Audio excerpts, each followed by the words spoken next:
Howie, I had a lot of fun during the session with you, buddy. This is a pretty short one. You're a smart dog. This is Howie, and this is Howie's roadmap to success.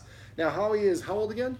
About 5. About 5-year-old Corgi, and he is obviously, being a Corgi, he is a herding breed. Dogs that are herding dogs, herding breed dogs, typically need more structure than other types of dogs because they're actually bred and their intent is for the dogs to be in charge of other animals, sheep or whatever it is. And so one of the issues that he actually has is he does not like it when people are hugging. And so I kind of described a counter conditioning technique that the Guardian can use to help fix that problem. If it continues and you want to go over that, make sure you just message me and I can share a video of going through that technique actually with another Corgi, so you can actually apply that and help him actually feel good about people hugging. I think he's thinking that they're in distress or something, some funny business is going on, and he's trying to correct that. That's, again, a herding breed. So herding breeds need more rules and structure than other breeds of dogs. Howie, come up here, buddy. You're not allowed on the furniture anymore after today, so you might as well get it while the getting's good. Sit. Sit. Remember, anytime you give a treat, always say the name of the word after the treat goes in the dog's mouth, and only say the command word. A lot of people say, good sit, or sit, or, oh, how are you the smartest dog ever? How did you learn to well, they usually say a version of the word that's not sit. They would say, oh, you sat down, what a smart dog. Well, that's not even the command word. Dogs learn through association, repetition, and good timing. You have 3 seconds to correct or reward your dog. So when he comes to you and you're petting, and you tell him to sit, make sure you say just the word sit. I'll talk about passive training and petting with purpose in a second. But to help him start to feel more like a follower, we start off by going over, actually I started off by showing the Guardian how to stop a dog from jumping by stepping on the leash about 3 feet away from where it attaches to his collar when he's in excited mode, and then basically have the people stand away from him at outside of his reach, just an inch or two outside of his reach, turn sideways. As soon as he calms down, we turn and we engage with him. As soon as you turn like that, he's going to start wiggling. You turn back and step outside of his reach. Again, I have a video for this as well, so if you have any questions, let me know. I'm laughing right now because we didn't want him to be on the furniture, and now I want him on the furniture, and to teach him to go off the furniture, we taught him to go to his dog bed, and he just went to his dog bed, and he was sitting there, even though I would rather have him here for the video. Anyways, the great thing about dogs is they live in the now. So what I would recommend is practice that jumping technique, and you have to do it when the dog's really excited. A great time to do it is when people come through the door. So what I would try to do is arrange to have family members, because there are a bunch of people in the house, when they come home, call or text each other. And then put him on the leash, step on the leash, go either the front or the back door. Just be far enough away where the person can come into the house without the dog being able to reach them, and show them where the line is, and have them just go right up to the line and be an inch or two away so the dog can't touch them, and just wait for the dog to settle down and repeat that process. We also went over, teaching the dog to stay.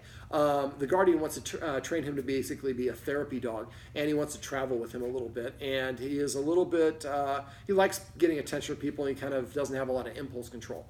So I taught him, showed him how to teach the dog to stay. I also have a video for this. Remember, do it for the 3 Ds. First for duration, then distance, then distraction. But until you start distraction or distance, you need to be able to get up to 5 minutes with the dog right in front of you. And again, message me if you can't remember how to do that. Now, for the stay, that's one of those things where we're going to do that lesson in very short practice sessions periodically throughout the day, like 3 to 5 practice sessions, and in all sorts of different parts of the house. But it should be inside the house, not when anybody's eating food or when there's kids or guests. We want it to be the easy time so you can practice just on duration. Don't start moving for distraction until you get to 5 minutes. Let me see. The Guardian can also recreate situations. If we're going to be traveling, we can recreate kind of the lounge area in an airport by going to maybe a bus station or a place where people are going to be congregating waiting. I would say like a hospital waiting room, but that probably wouldn't be ideal. But places like that where you're going to have a similar analog to what you're going to experience at a waiting gate, waiting to get on a flight. And also being on a plane. So one of the things the Guardian might want to do is actually have him get on the bus and don't sit on the regular buses, sit on the benches where they're kind of perpendicular to the bus, so that maybe people are walking by and he can practice not going and interacting with them. Let me see, what else did we go over? We went over the importance of rules and structure. Some of the rules I suggested: not being allowed on the furniture for 30 days or as long as the problem's going on, and then furniture with an invitation only after the fact, only after the 30 days or period of time is done, and that's with an invitation and only for good behavior. And an invitation is required each time.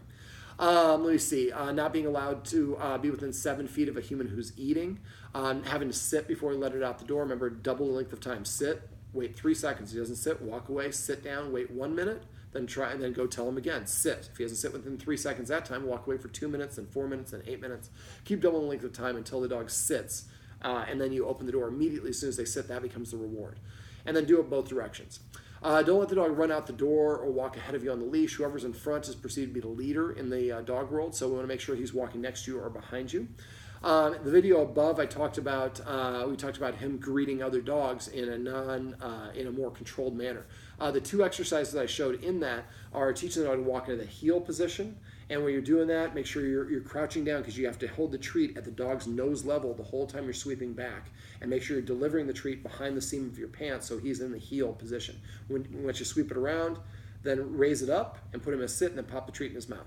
Now when I do it, when I go backwards, if you watch the video, I took my arm and leg as backwards at the same time. So when you're doing that, the guardian kind of sometimes is going like this and then like this. So make sure you're kind of uniform, bringing them back at the same time. Just watch the video and you'll get that. He got it towards the end. I'm sure you'll do a great job. But practice that in the house and then flip and turn the face of the dog and do it again. Do it like 5 or 10 times in different parts of the house. And then you can start doing the yard as well, so that it becomes an automatic response. Now I also went over the no lunging technique, which is when he gets to the end of the leash, you make the kissing sound, and then you bring the treat over here, and do that circular movement that we just talked about. So one thing kind of leads to another. And if you do that enough, eventually he gets to the end of the leash, he'll just turn around and automatically come back to you and sit down like that, which is awesome. We call that an auto return. Now, follow the instructions above in that video, but I'd like to, there you are. I'd like to have the guardian practice that at least 3 times a week for the next 2 to 3 weeks. More is better. The more you practice, the faster progress you'll make, but it should be very short practice sessions like that, and not necessarily in the area that's very convenient that we did the video above on. Do it in different locations so that he gets practice at doing that all sorts and with different types of dogs. Now, he did show a little bit of, I wouldn't say aggressive behavior, but a little frustrating behavior, and he did kind of nip at thank you, buddy, at Sonny a little bit, and Sonny was being very well behaved, so we might need to do some behavior adjustment training, a BAT training. So the guardian, I wanted him to kind of try this stuff for about 3 weeks and see how he does, but in 3 weeks, if he's still reacting like that at times, let us know. We can show you how to do the behavior adjustment training and teach him how to do that. Let me see, what else we go over. We went over not rewarding undesired actions and behaviors. If I pet him right now, I'm rewarding this behavior. And all he's giving me kisses and he wants attention, but if I pet him for that, then that's what he thinks he can do with everyone. So if I want to pet him, sit. Sit. I'm going to ask him to do something first to earn it. I call this petting with a purpose. So when he sat, I said the word sit a second time. I gave him the command word sit. And then when he sat, I rewarded him and said sit again. And only sit, not good sit, or what a smart dog, or how he sit, just sit. And I petted him under his chin. When a dog feels good about itself, its nose is parallel to the ground or tilted up. So if all things are equal, pet him under his chin. You can scratch his butt and his side too. Just never pat him on top of his head. Now, for petting with a purpose, if you get in a habit of doing this, every time you pet your dog, it becomes a micro training session that you want to think about it. What will happen is the dog will start sitting in front of you to prepay for attention, because that's the only way it gets attention from you now. And now you've taught your dog to offer desired actions and behaviors as opposed to those that could be a little bit confusing for the dog.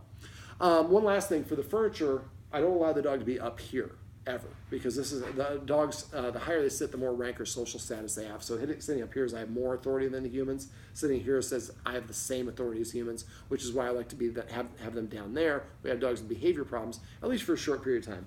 Come.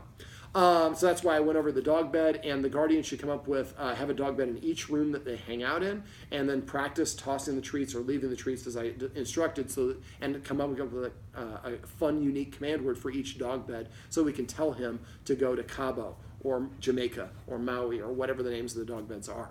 Remember, try to come up with funny command words. Dogs are the only animal on the planet that can read a human facial expression. Animals can reach their other expressions, facial expressions of other animals in the same species. Dogs are the only ones that can read it in other species besides humans. And so if your dog's, if you say crash, your dog lays down and your friends laugh, your dog is now extra motivated to lay down because it seems to make everyone happy. Like the little kid who comes out and sings for the parents' friends, he's trying to entertain. And dogs want to make us happy. We just usually do a very poor job of communicating what they can do to make us happy. Shifting gears, let's go back to the rules. Other rules: not being allowed in the kitchen before when we're eating. Not being, I think I said up and down stairs or through doorways. The guardian should eat something before he feeds him, and then he use passive training for that. So every time he takes his first bite of food, say the word grub or chow or whatever the word is you want to use. That's what I mean. Now, to get him off the furniture, what I do is I show him I have a treat, toss it on the ground, and then say the word off. So now at that point, I'm going to sit here. If he tries to come back on, I'm going to flash my hands to block him at the last minute. Now, it'd be ideal for the guardian also to get some X mats, the letter X, and then mats. You can get them on Amazon or Chewy are the best place to get them. And then we put one here and one here. That'll prevent the dog from getting on the furniture, especially when you leave and you're not in the room. And after a while, he'll just get in the habit of using the dog beds. So I'll show you how I'll block right here. He sits first. He's kind of asking, sit. Passive training, I'll talk about that unless he tries to do this, and I'll show you right there. So he's thinking about it. So for passive training, it's basically the easiest way to train any dog. You just wait for the dog to voluntarily offer you the behavior you want, and then you immediately reward them in that 3-second window afterwards, and you say the command word to mark the activity. Now, dogs learn through association, repetition, and good timing. You have 3 seconds to correct or reward your dog, but it has to be repeated consistently a certain number of times before the dog gets it. So I talked to the guardian about breaking rules. We look at breaking the rules as a positive as a human. Dad, I did my homework, can I stay up late and watch TV? Sure. And we celebrate breaking the rules. So we look at the rules as something to overcome, and breaking the rules as a positive. Dogs go through life probing, waiting for us to tell them that is how far you can go. And then they're going to come back and try it again later on in the day to make sure that you're consistent. After you do that a certain number of times, the dog's like, I'm just not allowed to go past this point. But if we are inconsistent or we allow the dog to break the rules, that confuses the dog into thinking, well, first time I had to ask 15, the next time I had to ask 20 times, then I had to ask 30 times. They keep on moving the goalpost, but eventually I get my way. So to teach a dog to adhere to rules, you have to consistently block them every single time for about a month. Some dogs are a couple months, but at least 30 days minimum. So be very strict in the application of those rules for the next 30 days.